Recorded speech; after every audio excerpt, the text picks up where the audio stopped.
dengan gaya hidup. Mari kita mulai dengan fakta dan data tentang diabetes.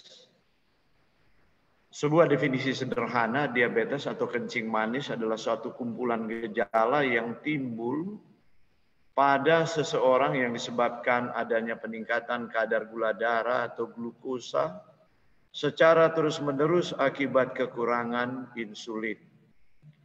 Pada tahun 2000, perkiraan global orang dewasa yang hidup dengan diabetes itu mencapai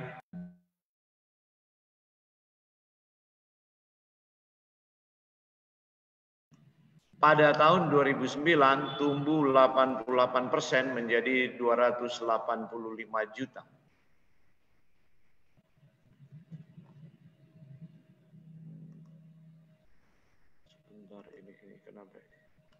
Saat ini 9,3% orang dewasa berusia 20 sampai 79 tahun atau sekitar 463 juta orang hidup dengan diabetes. Jadi dia tumbuh dari tahun 2009 itu tumbuh 206%. 1,1 juta anak-anak dan remaja di bawah usia 20 tahun hidup dengan diabetes tipe 1.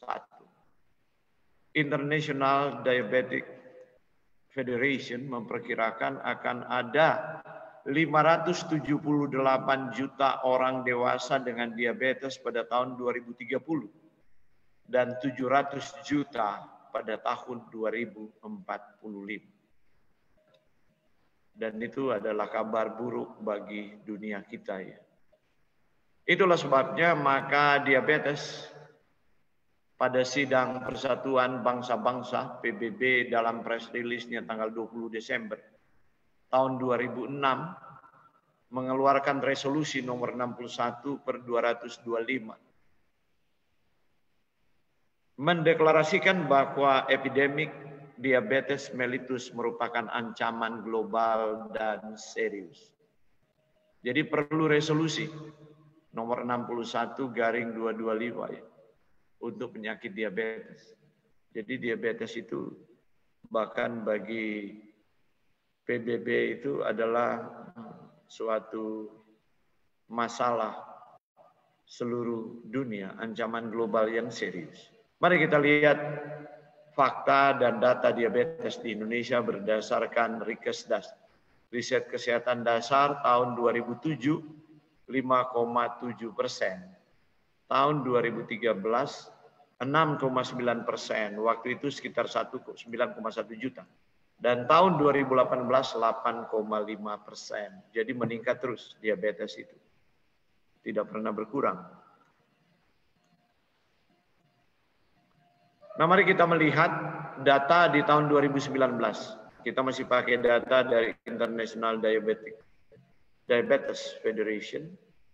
Karena Badan Kesehatan Dunia nanti tahun 2022. Indonesia ranking 7 sekarang dengan sekitar 10 juta. 10 juta,7 maksud saya ya, 10 juta,7 penderita. Nah, mari kita lihat perbandingannya antara laki-laki dan perempuan. Perempuan lebih banyak yang diabetes. Kalau Anda menyimak pembahasan di malam pertama, perempuan juga lebih banyak diabetes. Dan diabetes itu berkorelasi dengan kegemukan. Perempuan yang obes itu lebih tinggi di Indonesia. Kemudian perkotaan dan pedesaan, orang pedesaan itu kok diabetesnya lebih tinggi dari orang kota. Persoalannya orang desa sekarang mengikuti diet orang kota. Ya, nggak mau ketinggalan, sebab iklan sampai di desa. Kita udah membahas tentang karbohidrat dan lemak dan semua yang buruk itu sudah tiba di desa. Karena desa sekarang udah maju, orang desa juga transportasinya udah lancar, jalan mungkin berjalan kaki itu jarang, dan mekanisasi pertanian. Jadi sudah jarang orang desa yang juga hidup selayaknya orang desa di masa lampau. Banyak orang desa yang hidup seperti orang kota. Sementara mungkin pengetahuan tentang gaya hidup sehat di desa itu kurang, ya orang desa ternyata lebih tinggi ya. Kemudian antara tidak atau belum pernah sekolah dan tamat perguruan tinggi ya hampir berimbang. Dan kita perhatikan diabetes itu di sebelah kiri itu dia mulai meningkat tajam itu justru di atas usia 25-an. Kira-kira usia 30 itu dia mulai meningkat sampai puncaknya di 55 sampai 64 tahun. Kemudian sekali lagi bahwa penderita diabetes berdasarkan pekerjaan justru pegawai swasta itu cuma 7,6%, sedangkan pegawai negeri sipil, TNI, Polri, BUMN, BUMD itu 13,5%. Jadi ya mungkin karena pegawai swasta itu persaingannya luar biasa, jadi dia berkarya itu berdasarkan persaingan yang nyata, jadi dia memeras keringat, dia harus lebih baik dari yang lain, bekerja lebih itu, jadi mungkin itu yang menyebabkan. Terus dia mungkin menghemat dalam banyak hal karena ya begitu. Kadang-kadang juga ada pegawai negeri swasta, pegawai swasta yang tidak mendapatkan pensiun. Sementara mungkin pegawai negeri ya aman-aman saja, dia merasa ada tunjangan, ya berbagai fasilitas yang bisa didapatkan, kemudian ya tingkat stres semua namanya orang bekerja itu punya stres. Jadi itu tidak menjadi prediktor yang kuat, tapi gaya hidup dan pola makan itu jadi prediktor yang kuat. Oke, kemudian ada sesuatu yang kita kurang perhatikan. Orang hanya menganggap bahwa nanti kalau sudah diabetes baru kemudian dia pergi dan berkonsultasi ke dokter. Tapi ada yang berbakat diabetes, yaitu glukosa darah puasa terganggu dan toleransi glukosa terganggu. GDPT atau glukosa darah puasa terganggu 26,3%. Sementara toleransi glukosa terganggu itu 30,8, lebih banyak lagi. Nah, glukosa darah puasa terganggu itu artinya adalah kalau Anda dites dengan diberikan TTGO itu adalah pemberian tes itu meminum gula. Dikasih minum glukosa itu. Nah, jadi TTGO itu glukosa plasmanya 2 jam itu lebih kecil 140 mg per desiliter dan waktu puasa 100 sampai 125 itu dianggap glukosa darah puasa terganggu. Kemudian kalau toleransi glukosa terganggu itu mulai didiagnosis sebagai prediabetes karena apa?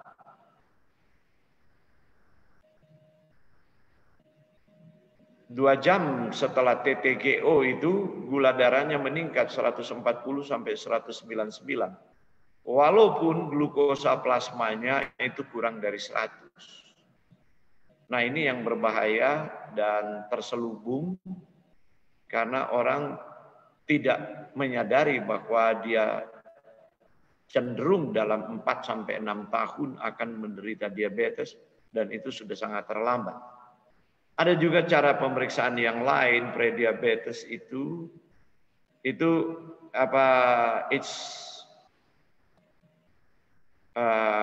BA1C atau biasa cuma disingkat A1C, HbA1c. Itu sekitar 5,7 sampai 6,4%. Harusnya orang yang tidak diabetes di bawah 5,7. Ini akhir-akhir ini mulai sering diperiksa, sebelumnya jarang itu diperiksa. Yang hanya selalu diperiksa glukosa puasa dan glukosa setelah 2 jam TTGO, yaitu setelah diberi minum gula. Itulah sebabnya ada 73% penyandang diabetes di Indonesia yang tidak sadar. Ini publikasi Perkeni, Persatuan Dokter dan Ahli Diabetes di Indonesia. Jadi ada 73% penyandang diabetes itu tidak sadar bahwa dirinya menderita diabetes mellitus. Nah, diabetes mellitus tipe 2 itu merupakan salah satu induk dari banyak penyakit yang menimbulkan morbiditas dan mortalitas yang tinggi, serta beban ekonomi yang berat seperti serangan jantung, stroke, dan gagal ginjal yang berakhir dengan dialisis. Jadi banyak orang diabetes tidak merasa bahwa dia membebani. Bukan hanya ekonomi rumah tangga, dia membebani negara. Ada orang yang fatalisme, kadang-kadang menganggap apa urusan negara dengan saya yang sakit. Mereka lupa, pertama, mereka menggunakan fasilitas BPJS. Dan fasilitas BPJS itu, ya, itu udah merugi bertahun-tahun hanya untuk diabetes dan komplikasi. Nanti saya berikan angka-angkanya sebentar. Kemudian fasilitas yang digunakan itu bukan uang pribadinya, tapi uang orang lain yang belum sakit. Bagaimana kalau semua sakit dan berpikir seperti demikian? Siapa yang menanggung biaya BPJS? Yang sampai sekarang pun setiap tahun merugi itu bukan 1-2 triliun. Yang terakhir kalau nggak salah merugi itu di atas 10 triliun. Saya lupa bilangan tepatnya. Nah jadi mari kita lihat studi terkini yang dibuat oleh Center for Health Economics dari Universitas Indonesia, CEPS UI itu, menemukan dari 1.658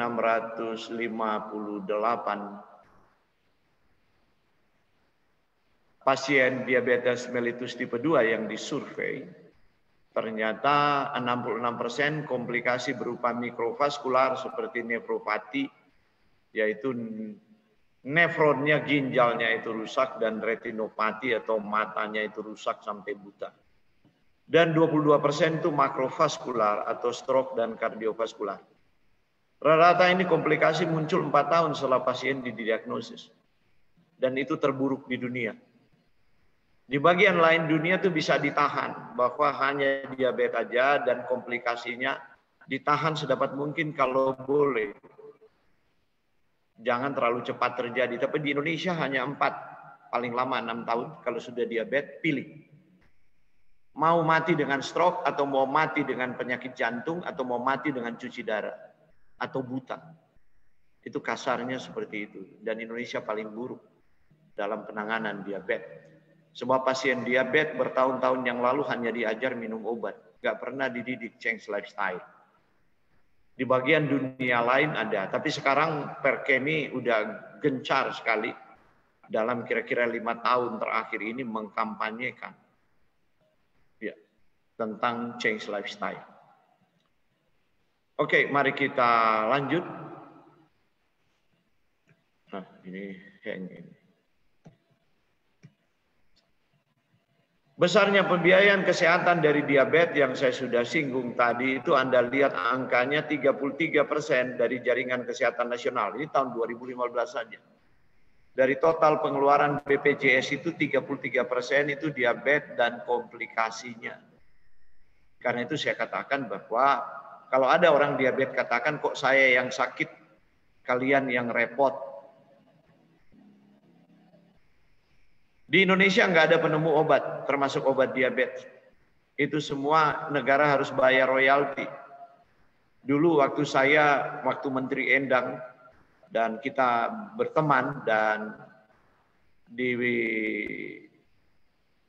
masuk di Yankes-Stratkom, pelayanan kesehatan tradisional alternatif komplementari, sebagai seorang ahli dari kementerian. Jadi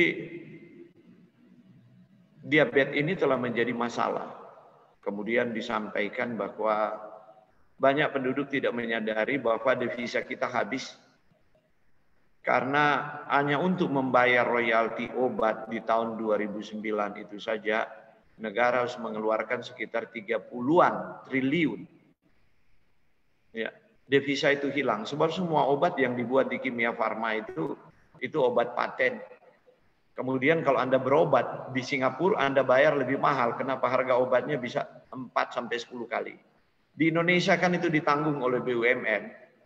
Dan pemerintah harus kasih keluar dari anggarannya untuk supaya obat itu terjangkau oleh masyarakat gitu.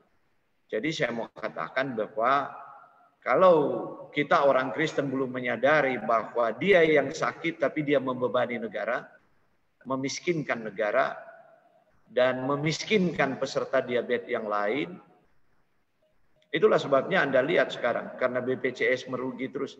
Hanya bisa diobservasi 3 hari di rumah sakit. Sembuh atau tidak mesti keluar sebab orang yang lain urunan. Itulah nasib asuransi kita karena pertama kesadaran terhadap kesehatan rendah.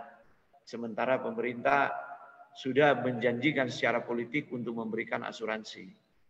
Walaupun mungkin dalam tanda kutip kita belum siap. Artinya bangsa ini belum siap. Belum siap dengan pola hidup sehat. Pada tahun 2016, mari kita lihat angka-angkanya. Pada tahun 2016, Jaringan Kesehatan Nasional itu mengeluarkan 7,7 triliun untuk menangani diabetes dan 74% disedot oleh orang diabetes yang mengalami komplikasi. Cuci darah, pakai fasilitas BPJS lebih murah. Penanganan operasi mata pakai fasilitas BPJS lebih murah. Pasang ring di jantung pakai fasilitas BPJS lebih murah. Pengobatan, obat pengencer darah, dan lain-lain untuk mencegah stroke, fasilitas BPJS semua digunakan. Tapi toh, kalau tidak bertobat pasti pilihannya seperti itu. Diabetes tidak membunuh, tapi penyakit penyertanya yang membunuh. Serangan jantung, stroke, cuci darah.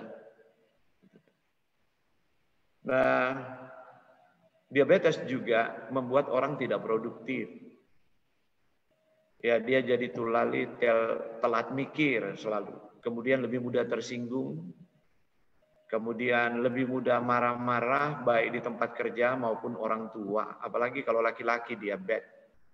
Udah ribut terus dengan istrinya. Apalagi kalau istrinya jarak perkawinan 8 tahun dan masih muda, dia udah diabetes 45. Kan pria yang diabetes itu di atas 5 tahun itu burungnya itu udah nggak bisa apa-apa gitu. Ini saya mau katakan ke bapak-bapak yang ada di sini malam ini. Iya. Kalau Anda tidak serius untuk menjaga berat badan dan kesehatan, iya. Sebab di Indonesia meningkat terus, di dunia meningkat terus. Jadi seperti kutub diabetes ini dalam kehidupan modern. Mari kita lihat biaya diabetes. Tanpa komplikasi, per tahun ini rata-rata perempuan itu menyedot subsidi dari pemerintah 5,4 juta. Laki-laki 5,7. Kalau dengan komplikasi 11 juta perempuan, pria 14 juta. Karena itu hitung-hitungannya jadi begini. Bila dikalikan dengan 60% penderita diabetes yang memiliki komplikasi, jadi semua penderita diabetes di Indonesia, kalau tidak terkendali A1C-nya paling tinggi 9,2. Padahal di dunia 7 ditekan ke bawah, kita paling tinggi.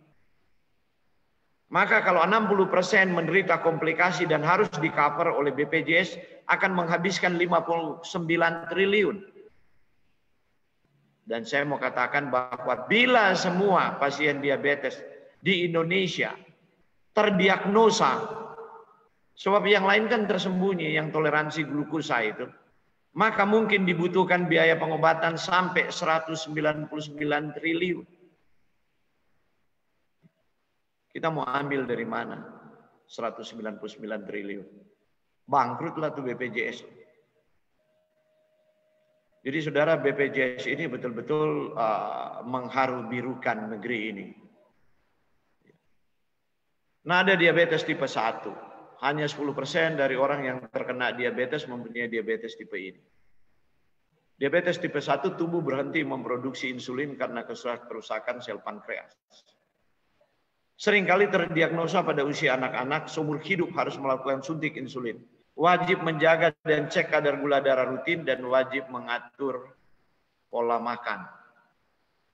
Ya.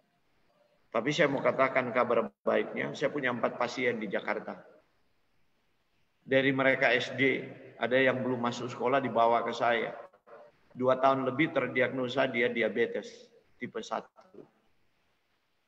Kemudian saya kasih pola hidup, kasih suplemen. Kemudian saya lupa. Di sebuah seminar ada orang tua datang bawa anak, ada sudah SMP. Ada sekarang sudah SMA. Terima kasih ya Om. Ya kasih terima kasih loh sama Om itu. Kalau enggak, kamu mungkin enggak ada sekarang. Anda tahu apa? Udah enggak pakai insulin lagi. Padahal buku teks katakan harus seumur hidup. Dokter ahli diabetes katakan harus seumur hidup.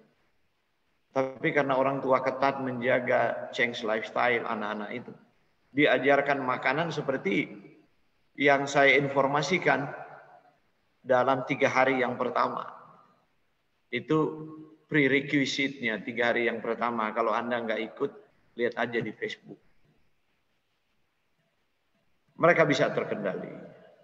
Dan rata-rata di Jakarta pasien saya adalah kanker diabetes, stroke. Di kota-kota besar. Semua yang sudah menyerah diabetes sudah 10 tahun, 15 tahun itu baru kemudian mereka sudah komplikasi baru menyadari untuk mengikuti perubahan pola hidup. 99 sampai 95% dari keseluruhan populasi penderita diabetes tipe 2. Karena apa diabetes tipe 2? Insulin ada tapi tidak merespons. Jadi tubuh gagal, sel-sel itu gagal merespons insulin. Insulin itu kendaraan untuk membawa gula ke sel. Gula itu adalah sumber energi, harus diubah oleh mitokondria. Saya telah bahas di Zoom yang lalu, tapi bukan di Zoom ini. Tentang kehidupan ada di sel Anda, itu penting.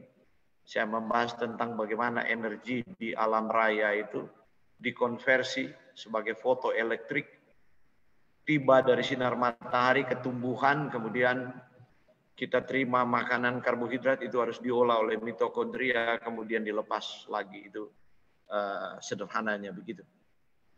Nah, jadi insulin ini kunci.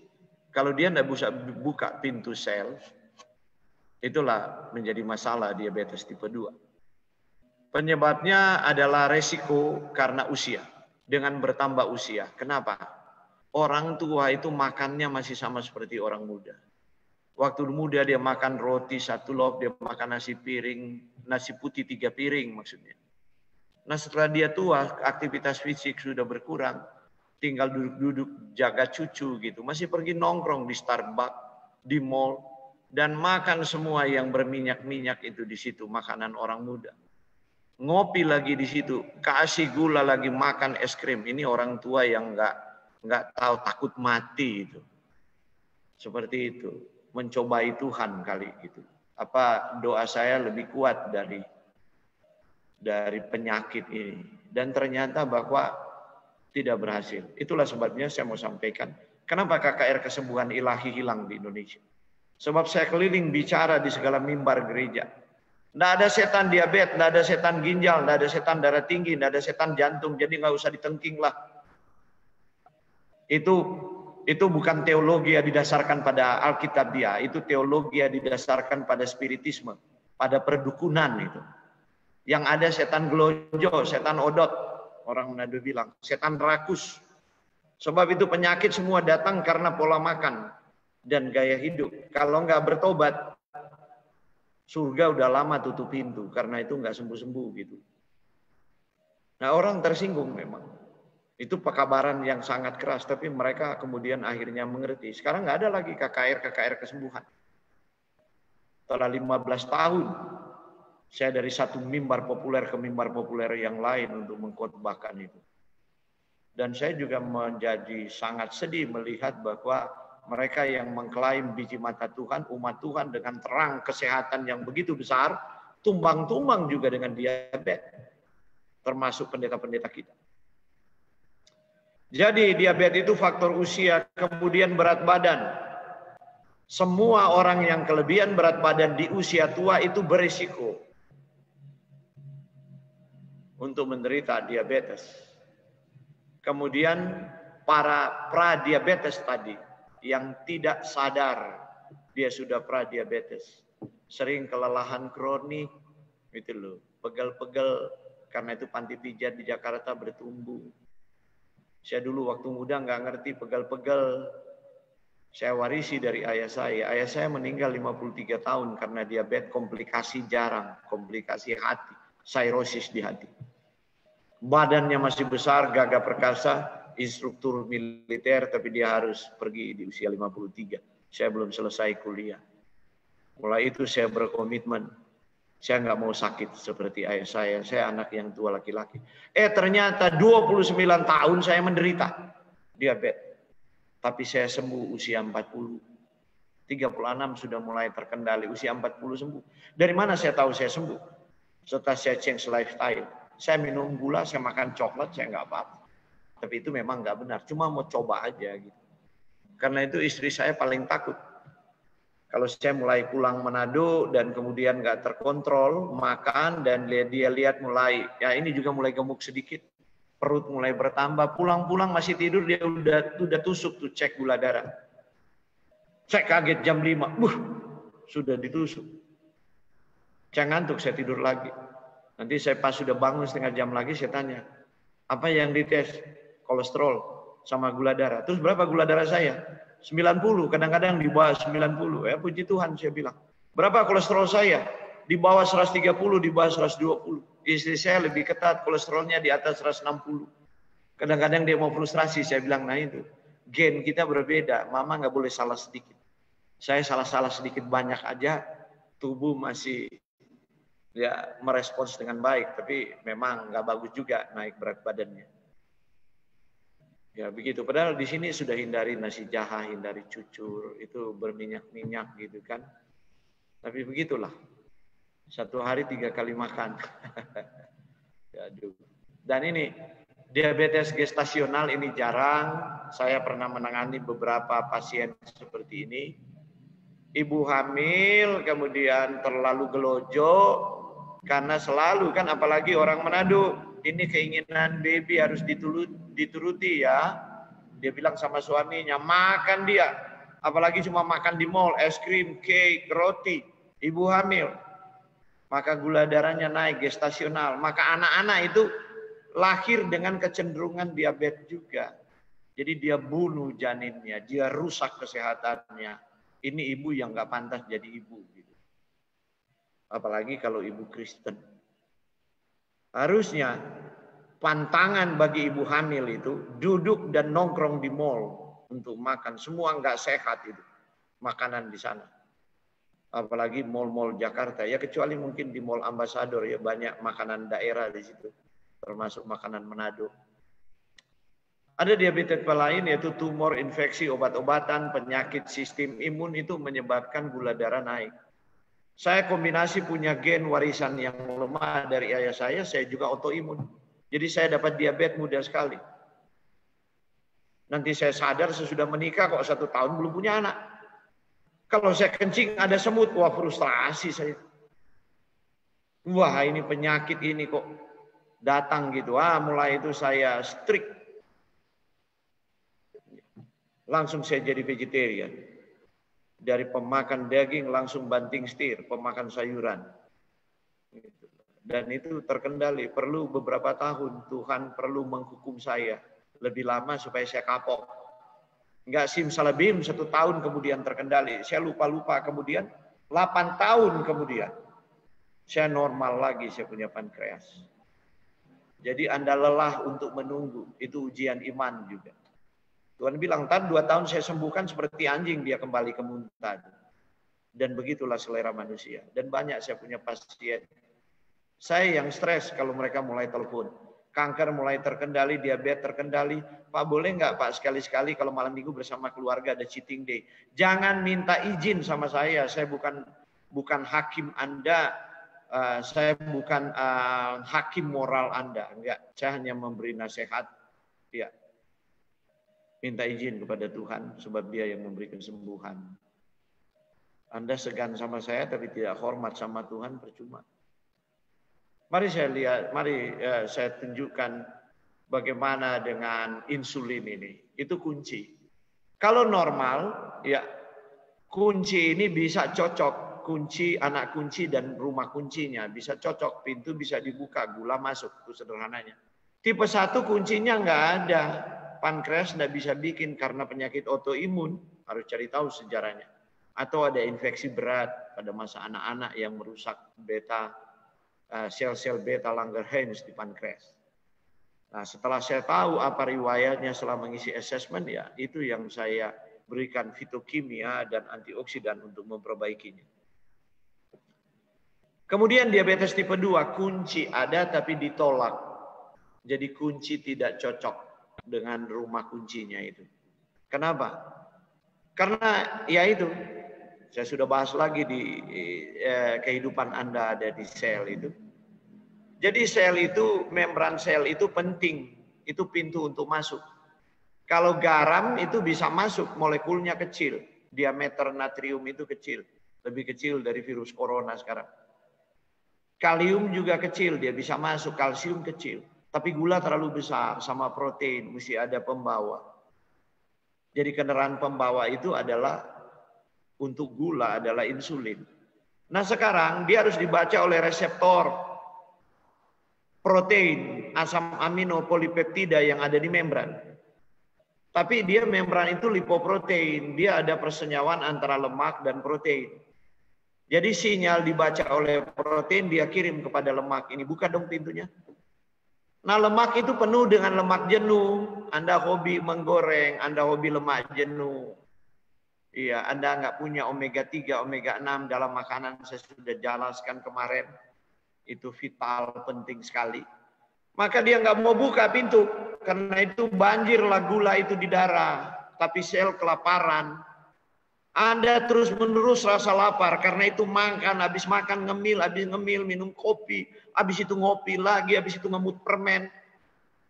Lapar terus, lemes terus, chronic fatigue syndrome, kelelahan. Setelah tamat kuliah dan mulai kehidupan ekonomi membaik, mulai jadi kepala bagian di umur-umur 30 tuh. Apalagi datang, mohon maaf, susah di desa, makan diukur-ukur. Tiba di Jakarta, udah punya level tertentu. Sekarang balas dendam, udah punya gaji sendiri. Tiap makan malam restoran, keliling Jakarta, cari mana lagi mau coba makanan yang paling enak gitu loh. Kemudian berat badan naik, sudah nggak pernah olahraga, main basket, volley, ya namanya udah kerja. Pulang rumah tinggal stres gitu. Itulah kondisi yang ada. Jadi apa yang terjadi? Sel itu nggak mau buka pintu. Insulin masih ada, namanya resistensi insulin. Nah orang nggak mengerti, hanya pergi ke panti pijat, mandi air panas enak, besok lemas lagi, makan lagi dia nggak berhenti. Makin hari makin bengkak. Tapi kalau diabetes sudah menetap, makin hari makin kempes. Jadi kalau lihat orang gemuk, terus mendadak kempes, mendadak, nah itu dia, parah sekali itu komplikasi diabetesnya itu. Nah mari kita lihat komplikasi dari diabetes itu. Ya, jantung di Indonesia, banyak orang diabetes memilih mati dengan jantung. Ya pilihan tanpa sadar maksudnya. Kemudian stroke berikutnya. Baru kemudian ya biasa tuh saraf perifer. Saya dulu aja begitu. Kadang-kadang kaki itu kebas sudah nggak terasa gitu. Terus kaki meleleh, sudah ada luka nggak tahu itu di sela-sela jari. Sampai busuk hitam. Saya nggak busuk hitam, banyak yang busuk hitam begitu. Kemudian mata menurun. Sekarang juga langganan tuh orang diabetes komplikasi ginjal. Sayangnya setelah dokter vonis cuci darah baru datang ke saya, baru menyerah. Padahal saya tahu kadang-kadang. Saya kelilingkan dari satu gereja ke gereja yang lain, dari satu denominasi ke denominasi yang lain. Bahkan di kelompok Buddhis mengundang saya dan pesantren-pesantren. Dan saya kadang-kadang ingat, ini pernah dengar saya punya seminar 4-5 tahun, nanti datang sudah cuci darah, datang sudah ring jantung. Kalau sudah cuci darah saya bilang terlambat. Ginjal itu sekali rusak tidak bisa diperbaiki. Apalagi kalau dia rusak karena diabetes dan rusak darah tinggi. Mintalah rahmat kepada Tuhan supaya umur ditahan. Teknologi kedokteran tidak bisa lagi menolong banyak. Probabilitas untuk meninggal itu tinggi. Kalau rusak cuci darah karena darah tinggi dan cuci darah karena diabetes. Usia harapan hidup itu pendek. Itu komplikasi saya mau katakan di ginjal. Kalau asam urat, kalau penyakit autoimun naik, orang kadang datang, Pak, kami dengar dari ini ada sudah cuci darah. Saya bilang, ya itu dia asam urat, dia ada penyakit autoimun, dia ada masalah lain, tapi bukan karena diabetes dan darah tinggi kemudian cuci darah. Berdoalah kepada Tuhan, ya atur pola makan, mohon ampun kepada Tuhan, ya selebih setialah supaya kalau waktunya harus pergi sudah siap. Saya nggak mau simpan-simpan ngomong. Nggak mau kasih jaminan kosong. Saya bukan nabi. Saya katakan. Maka saya tidak bisa menjamin apapun. Sebab secara sains. Ya, ginjal adalah salah satu organ yang sekali rusak tidak bisa diperbaiki. Dan ada banyak orang sudah rusak 30% ginjalnya dua-dua tidak ada gejala. Malah ada sudah rusak 60%. Saya dulu rusak 60%. Tidak ada gejala, nggak ada keluhan. Baru saya panik. Tapi dengan kemurahan Tuhan, saya kaget di umur 52, saya cek saya punya ginjal 53. Masih 104%. Sampai dokter yang cek, kebetulan teman itu bilang, umur berapa sekarang? Gitu. Loh, kok ginjalmu tuh luar biasa sekali. Saya bilang, jangan salah ya. Saya punya ginjal pernah rusak hampir 60% dulu. Nggak masuk akal. Dia bilang, saya bilang begitu, nggak masuk akal. Sebab saya punya komitmen luar biasa. Saya punya cita-cita besar, tapi saya tinggalkan semua. Dan saya mensupport diri saya sendiri. Untuk jadi evangelis yang tidak dibiayai oleh siapapun. Karena saya minta hidup kepada Tuhan. Saya bilang, Tuhan, jika aku mengikuti Engkau, saya mau membayar harga apa yang dulu saya tidak taat. Saya mau ikut seluruh petunjuk-Mu sesuai dengan terang ilmu pengetahuan. Saya mau kembali Tuhan ke Eden. Saya minta kehidupan.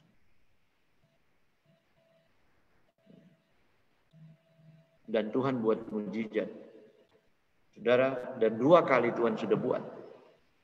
Termasuk saya punya ada satu malam saya punya jantung, saya kehilangan tekanan darah terus. Sudah di 40, istri saya menangis luar biasa. Saya hanya bilang, Tuhan sebelum tiba di rumah sakit jangan saya pingsan.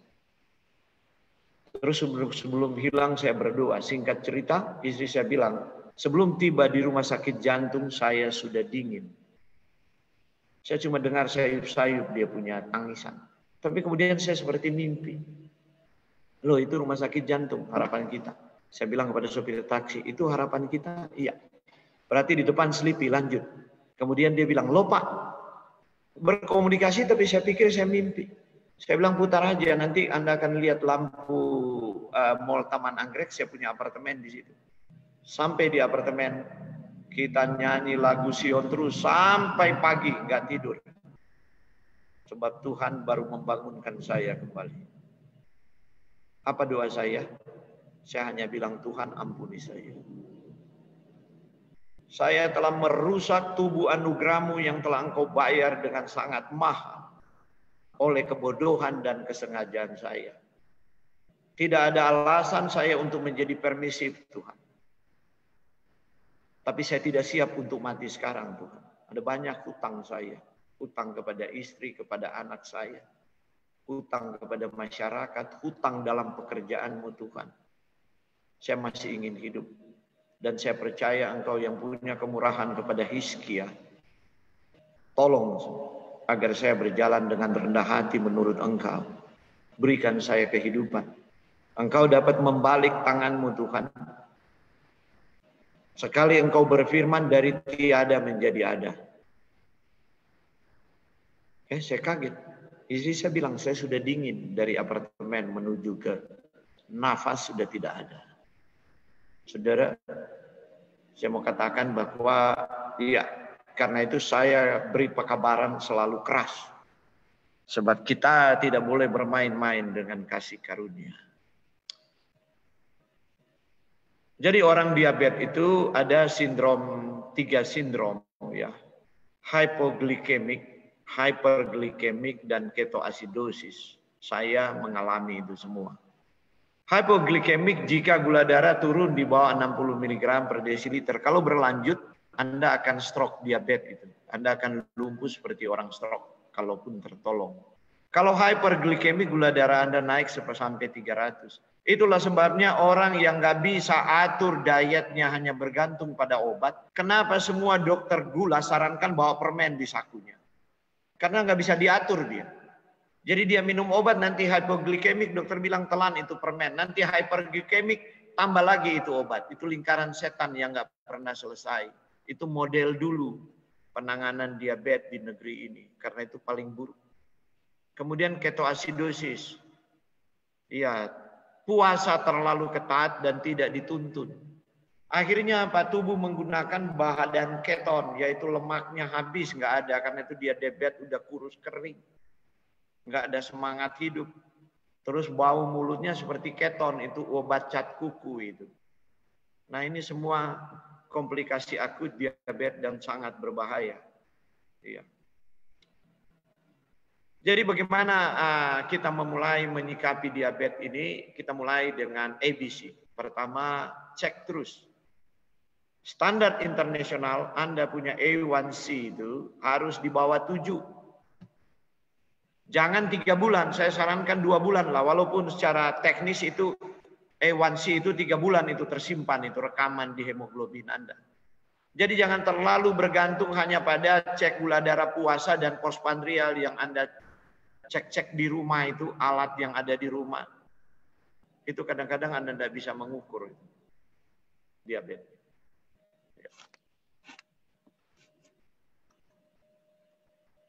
Kemudian yang berikut adalah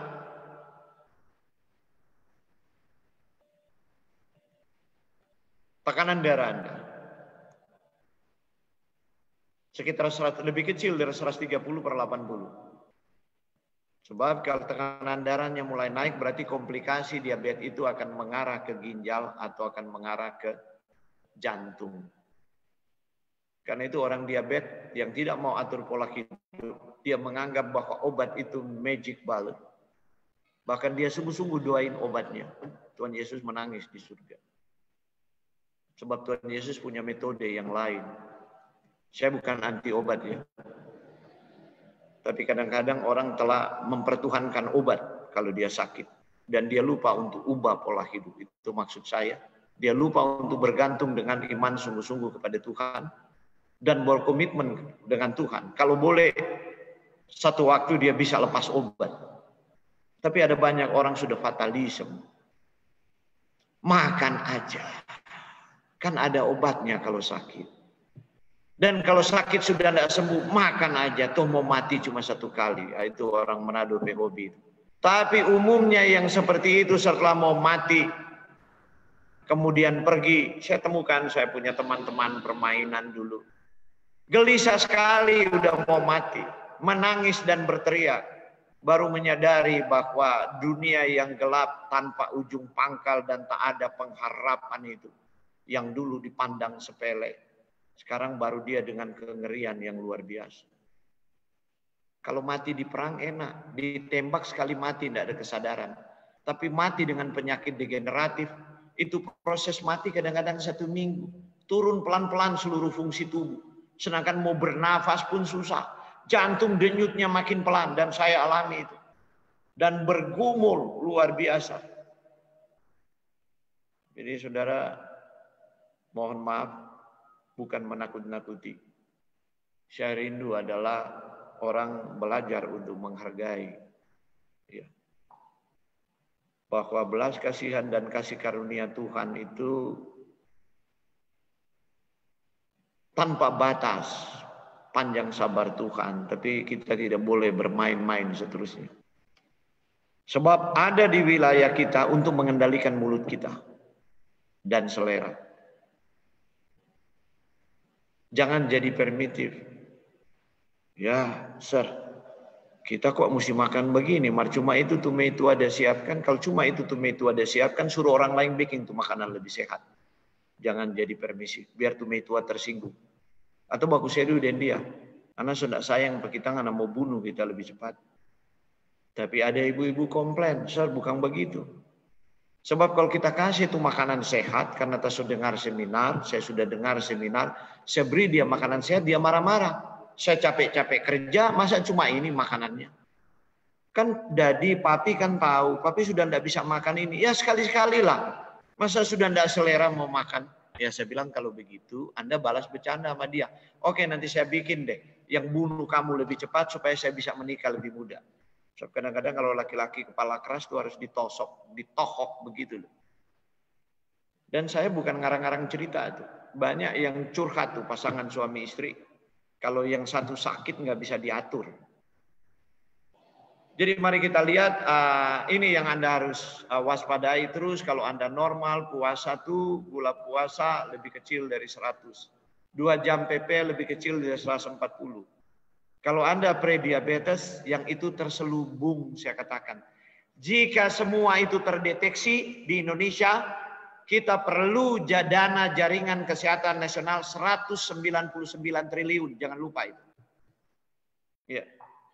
Biar seluruh Indonesia ikut BPJS. Anak-anak juga dikasih ikut BPJS. Tidak mungkin ada dana talangan begitu besar. Karena Anda lihat data Rikesdas terakhir, GDPP dan TGT itu toleransi glukosa terganggu tinggi sekali. GDPT itu 100 sampai 125. TGT 140 sampai 199. Kalau Anda diabetes dia sudah lebih besar 126, ini lebih besar 200. Oke. Ini gejala diabetes. Sering buang air kecil.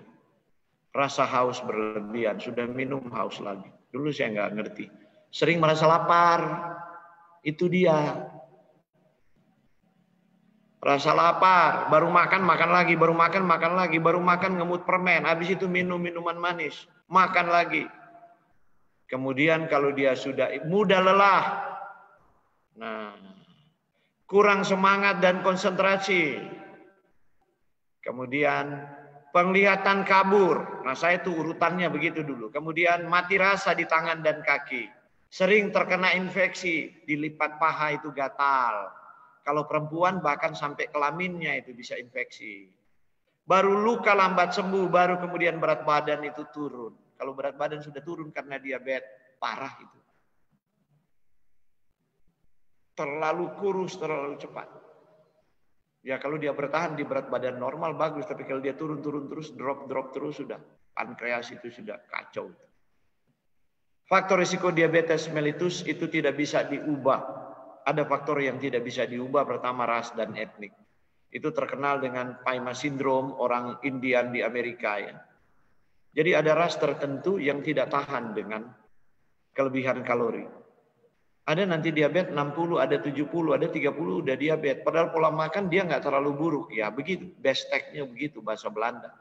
Karena itu Anda harus hati-hati. Kalau ada kecenderungan, ada pohonnya seperti itu, ya hindarilah gula, hindari berat badan. Saya kasih warning, saya punya saudara-saudara. Walaupun ada yang respon dengar, ada yang nggak mau dengar, saya nggak tanggung dosa lagi lah. Saya bilang kita mau runtuh, tidak boleh gemuk. Kalau kita gemuk, itu dia. Kita bisa diabetes. Itu udah garis di pohonnya itu. Riwayat keluarga, kalau ayah Anda diabetes, ibu Anda diabetes, Anda 6 kali lebih mungkin untuk menderita. Hati-hatilah. Kalau boleh jangan ikut teladan orang tua punya gaya makan. Supaya tidak termanifestasi umur.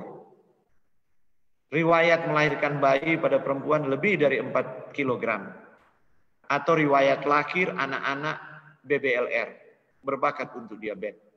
Anak-anak yang lahir terlalu ringan, terlalu kecil. Ya. Sebab epigenetiknya, lingkungannya sudah begitu. Pensinyalan gennya, tapi kemudian setelah dia besar, diubah dia di orang tua pompa supaya orang-orang tua kan begitu. Ini anak terlalu kecil, dikasih makan supaya dia jadi besar dan jadi gemuk. Nah itu dia. Seperti itu. Merusak dia punya sinyal-sinyal gen dan akhirnya pankreasnya rusak. Faktor risiko yang dapat dikendalikan. Pria lingkaran perut di atas sama dengan di atas 90. Wanita lingkaran perut sama dengan di atas 80 cm. Ambil senti dan hitung. Ini standar yang dibuat oleh WHO untuk Asia Pasifik. Maka itu satu faktor resiko. Kemudian gaya hidup seperti di ilustrasi ini. Seperti itu kan gaya hidup modern. Sudah penghasilan banyak, belilah TV layar datar, pulang capek-capek dari kantor stres, bersantai, nonton film seri di TV, kemudian nyonya mulai goreng pisang, goreng kentang, asik kan, ngemil. Terus minum soft drink, ya begitu. Dan olahraganya bulu tangkis 1 minggu 1 kali.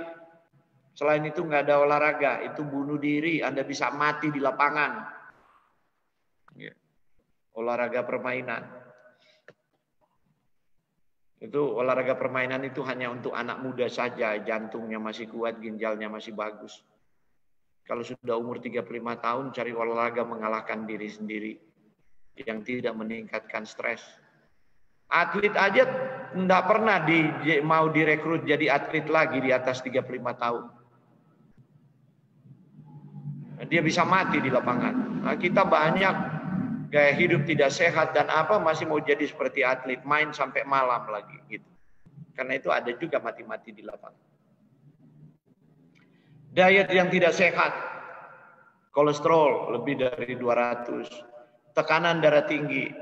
Nah, itulah sebabnya Profesor Gerald Rivers dari Stanford University tahun 1988 pertama kali dia memperkenalkan insulin resistant syndrome atau sindrom metabolik pada pertemuan American Diabetes Association. Dialah orang pertama yang mendefinisikan korelasi antara gaya hidup, pola makan, berat badan, dan diabetes dan komplikasinya. Menjadi penyakit pembunuh nomor 1 di dunia. Itu kemudian diterima dalam Proceeding Symposium 9 Eropa Metabolism tahun 2006. Ini yang dia bilang. Definisinya begini. Obesitas abdominal atau gampangnya perut buncit dalam bahasa awam, itu terjadi penumpukan lemak yang proinflamasi peradangan, kemudian terjadi lesi aterosklerotik, jadi pembuluh darah Anda mulai ada plak di sana, dan inilah resiko global dari penyakit jantung menjadi pembunuh nomor 1. Penyakit koroner, stroke, cerebrovaskular. Dan ini diterima, disepakati oleh semua ahli penyakit jantung, ginjal, stroke. Jadi ibunya adalah diabetes. Diabetes tidak membunuh. Dia melahirkan anak-anak yang membunuh penderita diabetes, yaitu jantung, stroke, gagal ginjal, atau komplikasi di hati yang sangat jarang. The National Cholesterol Education Program Adult Treatment Panel 3 berpendapat bahwa penurunan berat badan secara bermakna dapat memperbaiki sindrom metabolik dan aktivitas fisik. Pengurangan asupan kalori memperbaiki sindrom metabolik. Perubahan diet ini membantu menurunkan kadar gula darah dan tekanan darah tinggi. Dietnya banyak buah, sayur, biji, lemak tak jenuh, susu rendah lemak dari biji-bijian. Bermanfaat. Apa penemuan ini katakan? Penemuan ini adalah bahasa ilmiah untuk kejadian. 1 ayat 29. Makanan yang Tuhan perintah suruh makan. Jelas sekali. Jadi Tuhan memang izinkan sebelum Tuhan datang. Saya mau sentil sedikit. Ya. Sebelum Tuhan datang, Tuhan akan izinkan dunia ini terpuruk sangat gelap. Agar supaya kegelapan dan terang itu kontras. Anda tidak akan bisa lihat cahaya korek api kalau siang hari. Tapi coba di lorong yang sangat gelap, orang pasang korek api 100 meter, Anda tahu ada cahaya. Dunia harus terpuruk. Sakit itu tidak ada jalan keluar. Orangnya sakit, bumi juga sakit dengan bencana alam, disaster and calamities. Malapetaka karena virus seperti sekarang. Kemudian India sementara malapetaka ada wabah belalang di sana. Dan kemudian yang lain di Papua New Guinea ada tsunami dan lain-lain. Kemudian Amerika dan Cina sekarang berhadapan di Laut Cina Selatan. Amerika sudah mulai memperkuat dia punya pertahanan militer. Bumi harus sakit seperti itu. Baru terang itu menjadi jelas. Di titik itulah Yesus datang kembali kedua kalinya. Dan kita sudah dekat. Oke, tapi nanti pertemuan lain lah saya bahas itu. Saya kembali ke materi. Jadi Anda lihat, kalau kita kurang bergerak, terus biasakan kurang bergerak itu lebih sering daripada kurangi makan. Ini kan sifat manusia. Oh, kalau makan tidak boleh kurang, tapi kalau bergerak itu, saya tidak katakan olahraga, tapi aktif bergerak. Maka akan terjadi perut buncit, abdominal adiposity. Maka terjadi infiltrasi makrofag. Makrofag itu penting untuk sistem imun kita. Termasuk menghadapi virus corona ini, salah satu tugasnya dia. Tapi sekarang dia perlakukan ini lemak visceral fat ini sebagai musuh. Dan dia serang itu. Maka terjadi chronic systemic inflammation. Tandanya Anda mulai kelelahan kronis, Anda capek, ya. Pegal-pegal, pegal linu, Anda dipijat. Nah itu dia. Kelelahan, macam-macam. Baru kemudian dia berkembang insulin resisten. Insulin masih diproduksi, tapi Anda sudah toleransi glukosa darah terganggu. Glukosa darah puasa terganggu. Tapi banyak orang waktu pergi ke dokter, ya dokter tuh katakan kan belum terdefinisi sebagai diabetes. Maka dokter akan katakan begini, Anda belum diabetes tapi hati-hati. Oh, jadi dia pulang senang, dia nggak ubah dia punya gaya hidup. Sebab dokter reguler itu bukan tugasnya mengubah gaya hidup seseorang, tugasnya beri obat. Dan kita punya mindset begitu. Kita berharap dari satu mulut dokter begitu sudah menjamin, ya, saya belum diabetes nggak apa-apa kok. Jadi penghiburan palsu, damai sejahtera palsu. Akhirnya mulai terjadi aterosklerosis. Ini belum diabetes.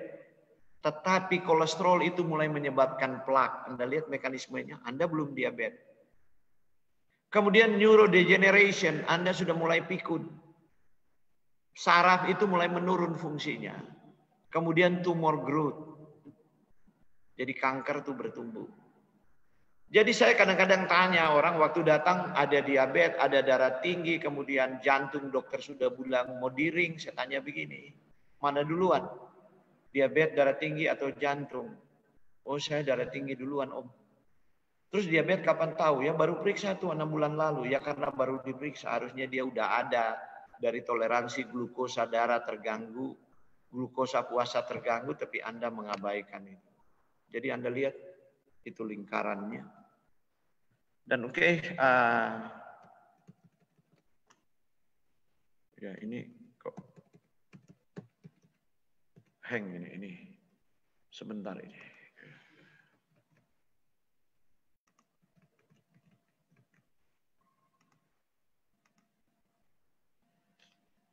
Saya end show dulu. Ini hang ini. Masuk lagi. Nah sekarang ini sebenarnya model yang dipraktekkan di banyak negara maju. 4 pilar penata layanan diabetes mellitus. Dan di Indonesia sekarang, ya para dokter di Perkeni itu 5 tahun terakhir ini kesana kemari. Tapi kok banyak orang diabetes juga belum berubah. Jadi pertama kalau Anda diabetes, ya edukasi. Seperti malam ini edukasi namanya. Orang diabetes harus banyak belajar. Kedua adalah pola makan seimbang. Saya sudah singgung-singgung tadi malam. Ketiga aktif bergerak, bukan berolahraga ya, aktif bergerak. Artinya begini. Kalau kantor Anda di lantai 16 jangan pakai lift, naik tangga. Nanti turun boleh pakai lift untuk bakar kalori Anda. Kalau Alfamidi, kalau Alfa atau Indomaret 100 meter di luar gang, nggak usah pakai sepeda motor, jalan kaki ke sana. Pulang balik. Itu namanya aktif bergerak. Jangan nanti berpikir untuk pergi ke tempat olahraga dan lain-lain, nggak jadi-jadi itu. Orang diabetes aktif bergerak. Kalau ibu rumah tangga ya cuci pakaian pakai tangan. Jangan pakai mesin. Ngepel lantai sendiri, nggak usah pakai pembantu. Geser sofa di rumah, atur tanam kembang dan lain-lain itu. Pindah-pindah potnya. Supaya bergerak, itu kalori itu dibakar. Jadi waktu otot semakin aktif memanfaatkan gula darah, kemudian Anda change, Anda punya makanan dengan pola makan seimbang, diabetes itu terkendali. Kalau tidak, Anda mau berharap yang terakhir. Sekarang ini jadi terakhir obat-obatan. Saya tidak katakan tidak perlu obat. Obat silakan minum. Sampai kemudian gula darah itu mulai terkendali tanpa obat. Ini himbauan Kementerian Kesehatan supaya masyarakat melakukan aksi cerdik. Apakah aksi cerdik itu? Ya. Pertama, cek kesehatan secara bertahap. Ya. Berat badan, periksa tensi, gula darah, kolesterol secara teratur. Kedua, nyalakan asap rokok. Ketiga, rajin melakukan aktivitas fisik 30 menit aja. Keempat, diet yang seimbang. Itu dikatakan konsumsi buah sayur minimal 5 porsi per hari. 5 porsi per hari. Minimal. Sedapat mungkin menekankan konsumsi gula. Ini yang saya tidak setuju. Dari apa yang disampaikan aksi cerdik dari kementerian. Masih izinkan makan gula 4 sendok. Orang kalau udah diabetes, bayangkan. Anda nggak makan gula, tubuh udah produk gula. Ngapain masih mau makan gula lagi? Istirahat yang cukup baru kemudian kelola stres dengan baik dan benar. Ini untuk menyederhanakan. Jadi Kementerian Kesehatan keluarkan ini aksi cerdik. Nah, saya mau menyinggung kembali peranan indeks glikemik untuk menaikkan kadar gula darah. Tadi kemarin malam itu si manis sudah dibahas itu. Ya, saya review kembali. Jadi jenis gula yang berbeda meningkatkan jumlah gula dalam darah setelah dikonsumsi. Karena itu ada konsep indeks glikemik digunakan untuk membandingkan kemampuan makanan yang mengandung karbohidrat berbeda dalam meningkatkan kadar gula darah selama 2 jam. Jadi nggak semua makanan sama. Ada kita makan gula darahnya naik, ada dia perlahan-lahan. Glukosa murni digunakan sebagai standar yaitu 100. Dan tadi malam saya katakan maltodextrin 110. Dan itu semua ada di susu anak-anak. Jadi Anda tahu maksud saya apa dengan memberi warning seperti itu. Glycemic index yang lebih tinggi menunjukkan kemampuan makanan yang lebih besar untuk meningkatkan kadar gula darah. Nah, saya review kembali ini, karbohidrat ini. Jadi, ini semua gula pasir. Ini kalau orang sudah diabetes, buanglah. Kalau orang masih normal, ini yang saya sarankan. Masih mau makan gula demerara turbinado atau lebih baik gula aren. Tapi kalau sudah diabetes, semua gula lupakan. Yang dia perlu adalah gula ini. Hanya ada 2. Pilih stevia atau lohan kuo. Indeks glikemiknya 0 sebab dia bukan karbohidrat. Tapi ada alkaloid dan di situ juga fitokimia. Malah ini ditakuti oleh sel kanker. Jadi hanya itu, kalau pingin gula hanya itu gula. Kemudian ini pengaturan pola makan. Ini yang harus dihindari. Sudah diabetes masih mau ngemil ini. Mau bunuh diri apa mau cobai Tuhan gitu. Kemudian apa? Nah ini semua. Kalau udah diabetes. Jadi bukan cuma gula. Kalau udah diabetes ini mesti dihindari gitu. Jangan jadi permisif. Supaya doa kita dijawab oleh Tuhan. Kemudian kalau sudah diabetes, aduh apalagi diabetes masih mau makan yang kue begini. Aduh, orang Manado bilang. Saya dulu nggak ngerti juga sih. Apalagi masih mau makan es krim. Udah diabetes. Jadi ini problem besar. Nah ini yang harus dimakan. Tuhan ciptakan beras hitam, beras merah. Apalagi beras hitam itu. Bisa mengendalikan gula darah. Karena dia punya warna hitam itu. Fitokimia di situ. Antosianin. Kemudian jangan makan singkong. Makanlah ini ubi jalar. Atau makanlah ini yem ini. Ini banyak di Papua ini. Ini indeks glikemiknya rendah. Gitu. Ini ada serat larut. Karena itu dilepas perlahan-lahan. Juga makan jangan cuma karena indeks glikemiknya agak rendah dibanding nasi putih, maka Anda makan juga banyak, harus perhitungkan glikemik load. Baru ini, polong-polongan dan kacang-kacangan harus dimakan. Ini karbohidrat kompleks yang Tuhan berikan. Tidak usah takut dengan karbohidrat. Yang penting karbohidrat kompleks, langsung mendapatkan rasa kenyang, kemudian dilepaskan perlahan-lahan gula darahnya. Dan inilah kombinasi makanan yang harus dikonsumsi. Sayur-sayuran seperti ini memang nggak enak. Rata-rata orang diabetes itu, orang kelebihan berat badan itu suka makan enak. Memang saya juga dulu waktu belajar harus mau makan begini. Sangat nggak enak. Itu perlu bergumul memang. Sebab kalau tiap hari kita bilang nggak enak, kita ngenyek, orang Jawa Tengah bilang.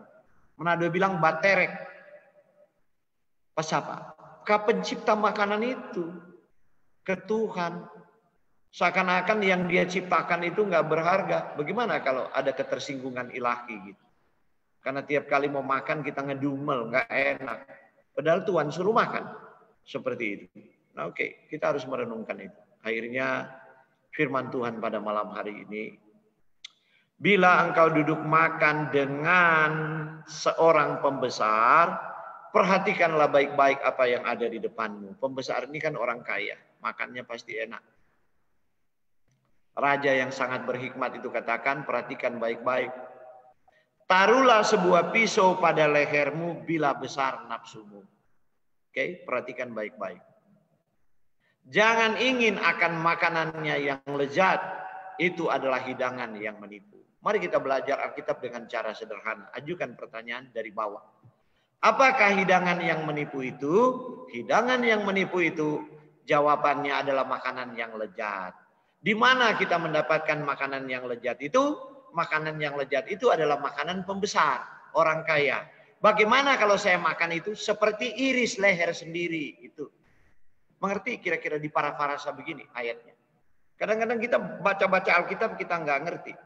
Coba kita parafrasakan kembali. Jadi jelas. Ya. Orang yang suka makan enak itu seperti bunuh diri. Dia potong lehernya sendiri. Keras ini firman ini tapi bahasanya sopan. Saya aja yang sampaikan dengan cara yang keras. Tapi ini kalau Anda renungkan betul-betul sebab ayat ini yang mengemplang kepala saya gitu loh. Kemudian dengan rendah hati mengakui dosa kepada Tuhan bahwa kita orang berdosa yang dibajak oleh selera. Sejak dari kejatuhan di Eden itu setan telah menipu nenek moyang manusia dan dosa ini adalah dosa yang sama yang sukar diakui di dunia modern ini. Semua orang kalau makan hanya tahu bersyukur kepada Tuhan. Tapi Tuhan sendiri bersedih karena hal itu. Nah, kalau kita mau melakukan kehendaknya, saya mau memberikan penekanan bahwa janji Tuhan itu selalu tidak pernah gagal. Jika kita melakukan bagian kita, mengikuti kehendaknya, kita boleh berharap bahwa Tuhan akan